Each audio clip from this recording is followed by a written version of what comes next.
que a gente tenha informação cada vez maior sobre o que acontece com as pessoas com cada ação que é tomada. Como a gente tem pouca informação, como é tudo muito confuso, a gente começa a tratar a ideia como se fosse fato e começa a trabalhar cada decisão como se fosse um tudo ou nada, e não é nada disso. O que é fundamental é que a gente consiga enxergar aquela informação que a gente tem até ontem, decidir qual é a melhor ação, entender o momento e seguir nesse caminho de definir qual a melhor forma de isolamento, distanciamento. O que é fundamental é que isso seja cada vez mais... Olá, bem-vindos ao Vida Revista, ao Caderno de Política e Economia. Depois de uma longa novela, muito sofrimento, o presidente demitiu o ministro Luiz Henrique Mandetta. O próprio ministro anunciou e também anunciou que Nelson Luiz Sperlitec, que é um oncologista e foi consultor da área da saúde na campanha do presidente Bolsonaro. Portanto, já se conhecem.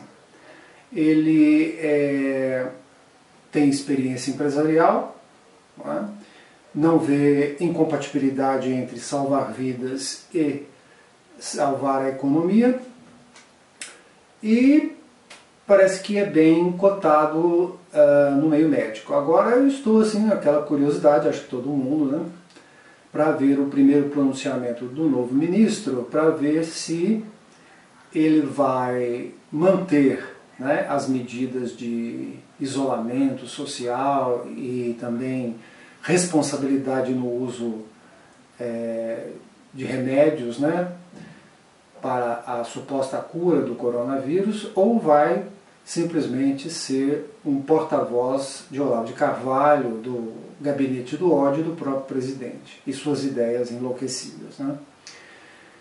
De qualquer forma, mesmo que o ministro se posicione contrário ao isolamento horizontal, né,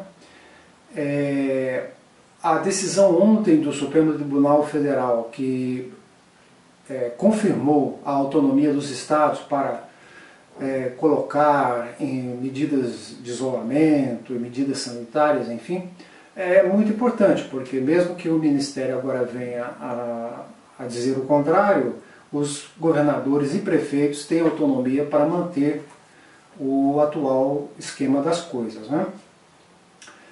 E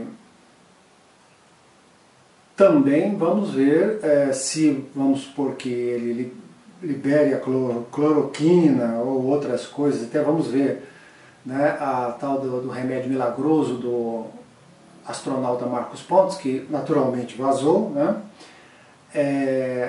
Mas também haverá medidas judiciais cabíveis caso a qualquer irresponsabilidade no uso de substâncias seja sugerida pelo Ministério da Saúde. Mas agora vamos aguardar, né? Eu não sei, não conheço o médico, também não conheci o Mandetta, né? Ninguém conhecia, mas vamos ver, a cara dele parece ser um médico honesto, tudo que se diz dele é um médico responsável. Agora vamos ver se ele consegue ser um médico que honre seu juramento, né? Ou vai ser um agente político apenas.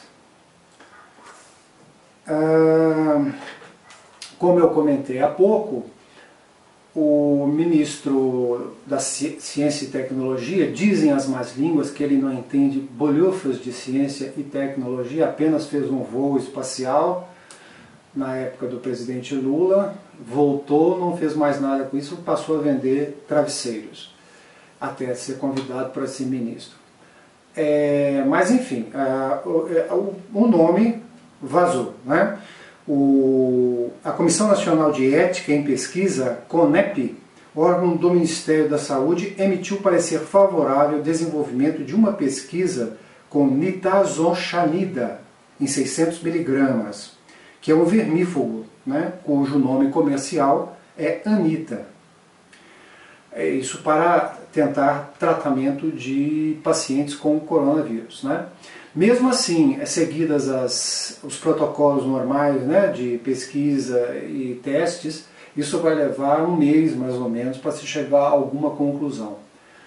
Mas algo me diz que é conversa fiada, é só uma tentativa de, mais uma vez, fazer com que as pessoas se sintam seguras para saírem às ruas e comprometer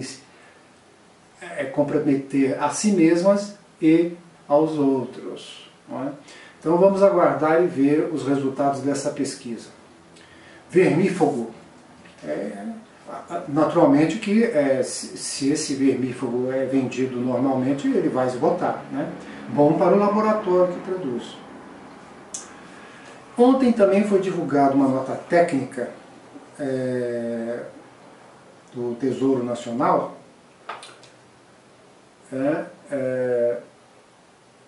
que praticamente ninguém deu muita importância. Mas é de extrema importância, porque o Tesouro está reconhecendo que está tendo dificuldades para colocar títulos do Tesouro Nacional no mercado. Isso é extremamente grave.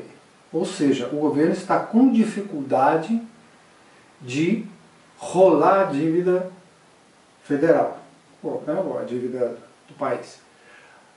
A tal PEC que está sendo proposta pelo Congresso vai permitir que o Banco Central também coloque títulos no mercado. E eles temem, inclusive, que isso vai haver a concorrência entre o Banco Central e o Tesouro, o que pode levar o interesse por títulos brasileiros a zero. Não é? Isso é muito grave, porque pode prenunciar uma grave crise aí. Não é? Se o governo não consegue rolar sua dívida, a coisa vai ficar complicada, bastante complicada. Nesse caso, o ex-ministro da Fazenda, de Michel Temer, ex-presidente do Banco Central na época do presidente Lula, e atual secretário de Fazenda e Planejamento do Estado de São Paulo, o Henrique Meirelles, que todo mundo conhece, já fez pronunciamentos no sentido, vi outro dia uma entrevista dele, muito interessante.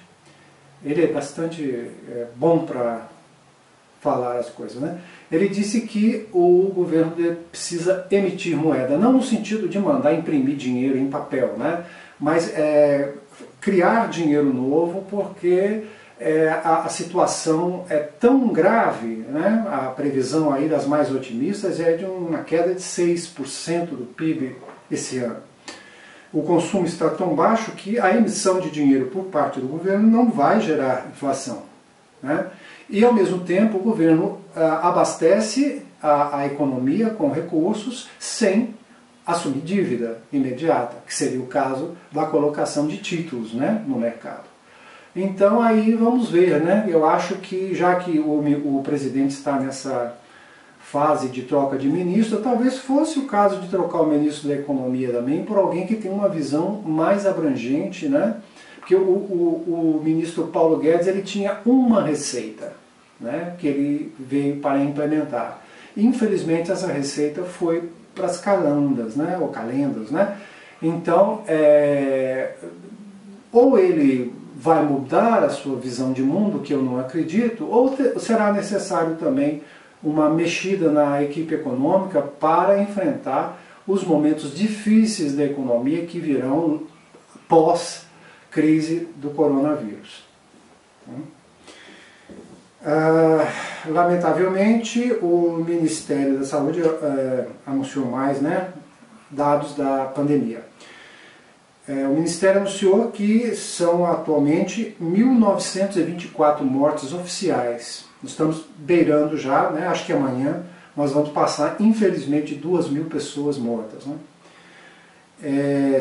Foram 188 mortes nas últimas 24 horas. E o total de infectados oficial é de 30.425 casos, o que as pessoas falam aí que pode multiplicar por 10, então no caso seriam 300 mil, né, infectados. Nós estamos naquela fase de subida da curva, infelizmente o pior ainda não passou, os leitos de UTI já estão começando a ficar lotados, né? E vamos ver, né? Desejo boa sorte e boas intenções ao novo ministro da Saúde, que ele pense bastante na população, principalmente a população de baixa renda, né? Bom, então vamos ao fechamento do mercado hoje. O dólar hoje teve uma alta de 0,269, uma alta pequena, e foi a R$ 5,2565. O euro teve uma queda de 0,371, fechando a R$ 5,6959. A Bovespa ensaiou uma recuperação no início do pregão, mas depois veio caindo e fechou com uma queda de 1,29% a 77.811 pontos. E o petróleo se recuperou um pouquinho, uma alta de 2,09%, $28,27. Mas ainda o mercado de petróleo está meio confuso, né? No mercado internacional, o Dow Jones fechou positivo 0,14%, S&P 500 positivo 0,58%, Nasdaq positivo 1,66%, DAX da Alemanha positivo 0,1%, FTSE de Londres positivo 0,55% e o CAC de Paris com uma levíssima baixa de 0,08%. É isso aí, muito obrigado por assistirem, fiquem em casa e até amanhã.